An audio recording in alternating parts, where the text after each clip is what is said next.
And కేకే గారు మాట్లాడాల్సిందిగా కోరుకుంటున్నాం. Good evening all.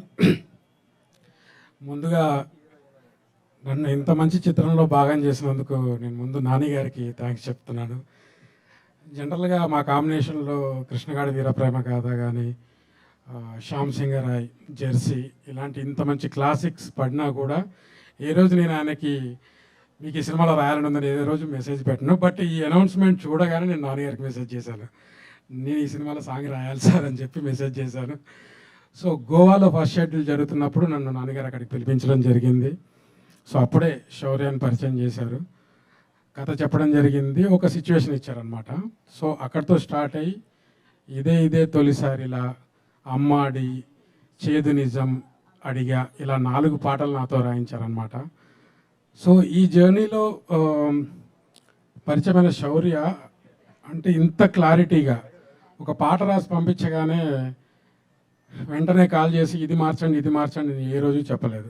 తను ఫస్ట్ ఆ లిరిక్స్ అర్థం చేసుకోవడానికి ఒక 1-2 డేస్ టైం తీసుకొని అతను అడిగే డౌట్ కానీ క్లారిఫికేషన్ కానీ చాలా ఖచ్చితంగా కథకి సంబంధించిందే అయి ఉంటుంది. ఈ పదం నచ్చలేదండి, ఇది కథలో లేదండి, ఇలా ఏ రోజు చెప్పలేదన్నమాట. ఇలా రాస్తే ఇంకా బెటర్మెంట్ అవుతుందని ఇంత క్లారిటీ ఉన్న డైరెక్టర్ నేను ముందైతే చూడలేదు. శౌర్య అదే క్లారిటీ మీరు సినిమా అంతా కనిపించింది. సో చాలామంది ఫ్రెండ్స్ నాతో బయట చెప్పింది ఏంటంటే అతను డెబ్యూ డైరెక్టర్లా లేడు. సో ఎంత క్లారిటీ ఉంది, ఎంత కమాండ్ ఉంది తనకి స్క్రిప్ట్ పైన అనేది మీరు ఈరోజు జనాలు ఇంత ఆదరించడం జరిగింది. ఈ రోజులో ఒక మంచి కథ రాయడం ఒక ఎత్తు అయితే, దాన్ని నమ్మి దాన్ని ప్రొడ్యూస్ చేయడానికి ముందుకు రావడం, ఇలాంటి మంచి కథలు నమ్మడానికి ఎక్కువగా రారు ప్రొడ్యూసర్స్. సో ఫస్ట్ సినిమానే ఇంత మంచి కథతో వచ్చిన విజేందర్ రెడ్డి గారికి, శ్రీమోహన్ గారికి, సో ఇక్కడ నుంచి మీ జైత్రయాత్ర స్టార్ట్ అవ్వాలని చెప్పి కంగ్రాట్స్ చెప్తూ ఆల్ ది బెస్ట్ చెప్తున్నాను సార్.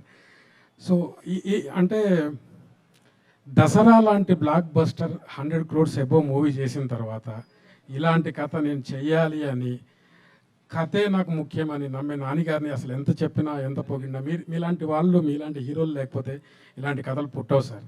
పుట్టకుండానే పెన్ను అక్కడ ఆగిపోద్ది. సో ఇంత మంచి కథలను ఎంకరేజ్ చేస్తున్న మీలాంటి హీరోలు ఇంకా రావాలి, మీరు ఇలాంటి సినిమాలు ఇంకా చేయాలని చెప్పి మనస్ఫూర్తిగా కోరుకుంటున్నాను. ఇంకా ఈ సినిమాకి ఇంకొక లైఫ్ ప్రాణం పోసిన హేషామ్ గారు.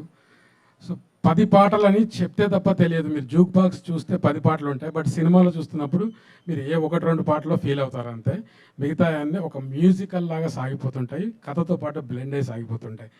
రెండో సినిమాకే మీరు ఇంత మంచి మ్యూజిక్ అందించి, సో మీరు తెలుగులో ఒక ప్రామినెంట్ మ్యూజిక్ డైరెక్టర్గా సెటిల్ అయిపోతారు ఇంకా. సో మీకు ఆల్రెడీ 2 ఇంత పెద్ద హిట్స్, మ్యూజికల్ హిట్స్ వచ్చాక కంగ్రాట్స్ చెప్తున్నాను సార్. మీరు ఇంకా చాలా రోజులు ఎక్కువ తెలుగు సినిమాలు చేయాలని కోరుకుంటున్నాను సార్. సో అదేవిధంగా మా Darshi, Ritika, baby, special note Kiara ఎంత బాగా చేసిందంటే ఓ 10 సినిమాలు చేసిన ఎక్స్పీరియన్స్ లాగా చేసింది. ఇంకొకరి గురించి చెప్పకపోతే నా స్పీచ్ ఫినిష్ అవ్వదు. ఇంత అందం అంటూ మా సీత గురించి వర్ణించాను. సో ఆ సీత చాలా రోజులు గుర్తుండిపోతుంది అనుకున్నాను, బట్ 1 year లోపే మళ్ళీ యష్నాగా వచ్చింది. సో అమ్మాడి అంటూ మళ్ళీ ఇంకో పాట రాసే అవకాశం నాకు వచ్చింది.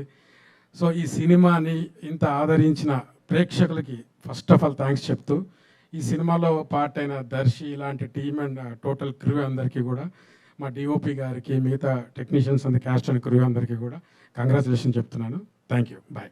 థ్యాంక్ యూ కేకే గారు. మీరు కూడా ఇలానే మంచి మంచి చిత్రాల్లో మంచి మంచి పాటలకి మంచి మంచి పదాలు అందించాలని మనస్ఫూర్తిగా కోరుకుంటున్నాము.